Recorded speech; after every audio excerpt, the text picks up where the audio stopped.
Embark on an epic journey through the pages of history as Homer's timeless tale comes to life on the silver screen. Brace yourself for the breathtaking assault on Troy by the united Greek forces, where destinies collide and legends are born. Directed by the visionary Wolfgang Petersen, this cinematic masterpiece boasts an all-star cast featuring the undead in his collection of ever-growing conquests. King Triopas, Julian Glover, bargains with Agamemnon to each let one of their best fighters decide who wins the battle rather than engaging in open war. Triopas calls upon the giant Boagrius, Nathan Jones, while Agamemnon calls to Achilles, but the legendary warrior is nowhere to be found. A messenger boy, Jacob Smith, is sent to fetch him, and Agamemnon curses the stubborn nature of the fiercest warrior Greece has ever seen. A half-god and blessed with incomparable strength, his own destiny and be immortalized in history. Achilles easily defeats Boagrius, sealing Agamemnon's control over the nation, and calls out if there is anyone else worthy enough to fight him. Triopas offers the scepter of Thessaly to Achilles to pass on to Agamemnon. Achilles refuses the request and stalks off. Meanwhile, Prince Hector, Eric Bana, and Paris, Orlando Bloom, of Troy feast in the banquet hall of King Menelaus of Sparta, Brendan Gleeson, as honored guests and peace ambassadors to their home nation. However, young Paris sneaks away to be with Menelaus' beautiful wife, Helen, Saffron Burrows, and his infant son. Achilles decides to join Agamemnon's campaign against Troy but brings his own warriors, the fierce and infamous Myrmidons, led by Eudorus, Vincent Regan. Patroclus accompanies them as well.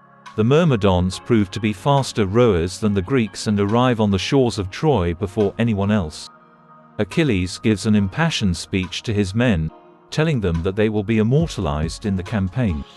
Concerned for the Myrmidons take the beach with ease and sack the temple of Apollo, where priestess and cousin of Hector and Paris, Briseis, Rose Byrne, is taken captive.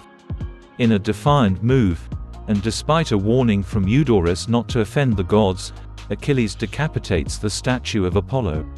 Prince Hector leads an offensive to keep the Greeks at bay and runs into the temple, where Achilles confronts him but refuses to fight him. Achilles explains that their fight would be suited best in front of an audience, and he allows Helen brought to Achilles' hut as his prize. She berates him for killing priests of Apollo before he is summoned to see Agamemnon, who is preparing to celebrate the victory. Their tensions rise as Achilles and the king argue over claims to the victory. Agamemnon goes further by bringing in Briseis, claiming her as his own spoil of war, enraging Achilles. He threatens to fight for her, but she angrily interjects, saying that no one else will die for her.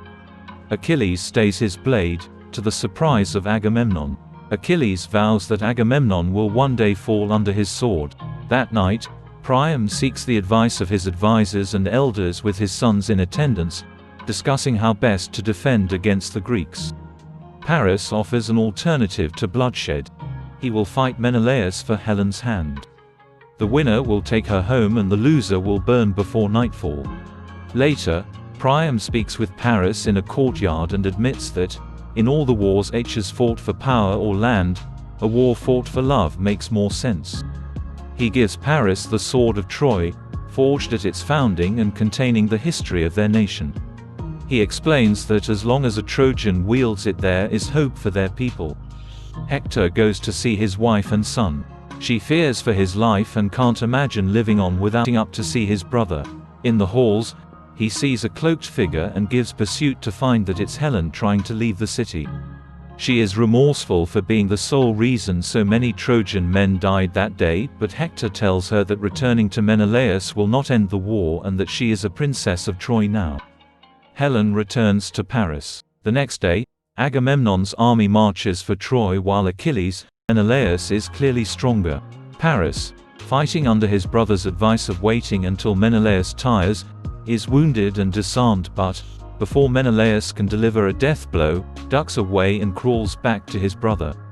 Stunned at his cowardice, Menelaus demands the fight to continue, but Hector defends his brother and drives his sword through Menelaus, killing him. Enraged, Agamemnon charges forward with his army. Watching from his hilltop, Achilles curses under his breath at Agamemnon's inability to keep his ranks in formation. Hector proves to be the more able warrior and overpowers the Greeks with his tactics. One of the strongest Greek warriors, Ajax, Tyler-Main, is felled by Hector. Odysseus advises Agamemnon to fall back before he loses his entire army, and the Greeks retreat to the beach where their archers provide defense. With Menelaus dead, the primary reason for the assault on Troy is gone, and Agamemnon struggles to think of a way to rally the troops to his cause. Odysseus suggests that Agamemnon put his reservations aside and enlist Achilles to fight again. Outside, Briseis is tossed around between Greek soldiers, having been given to them by Agamemnon. Before she can be cruelly branded, Achilles steps in and takes her back to his hut. He gives her a wet cloth to clean with and some food. Patroclus is devastated, having hoped to take part in battle. Achilles returns to his hut. Just as dawn approaches, the Trojan army, led by Hector, set up on the dunes and sent hundreds of lit arrows into the sand. The Greeks awake in time to see large balls of hay being rolled down the hill towards camp, ignited in huge fireballs by the torched arrows. Banging their shields to intimidate their enemy, the Trojans advance towards the Greek camp. Suddenly, Achilles appears in his armor and rallies the troops to fight. Achilles fights his way towards Hector and the two engage in combat. Greeks and Trojans alike surround them, edging him on, until Hector slits Achilles' throat with a swift slash of his sword. Achilles falls, gasping for breath, while the Myrmidons look on in horror. But when Hector removes his helmet, he discovers that the man he wounded is not Achilles but Patroclus. Hector, repentant but resolute, drives his sword